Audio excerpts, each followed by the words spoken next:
इसवी सन 1665 सालचा या किल्ल्यावर घडलेला प्रसंग. मोगल सरदार मिर्झा राजे जयसिंगाने दिलेर खानाच्या मदतीने किल्ले पुरंदरला मोठ्या फौजेनिशी वेढा घातला. यावेळी स्वराज्याचे स्वामिनिष्ठ सेवक मुरारबाजी देशपांडे हे किल्ल्यावर होते. त्यांच्याबरोबर साधारण 2000ची फौज होती.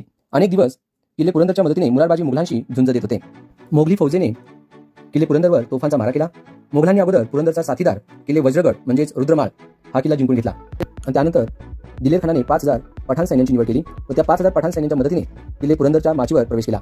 शूरवीर मुरारबाजी देशपांडे यांनी आपले 700 मावळे निवडून त्या 700 मावळ्यांच्या मदतीने दिलेर खानावरती आक्रमण केले.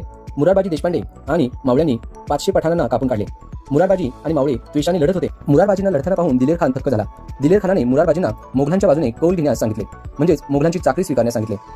किल्ले पुरंदरवरती भारतीय सैनिकांनी अतिशय सुशोभित असे छत्रपती शिवरायांचे व छत्रपती संभाजी महाराजांचे स्मारक उभारलेले आहे. त्यातील हे छत्रपती शिवरायांचे स्मारक. छत्रपती शिवरायांच्या चरणी नतमस्तक.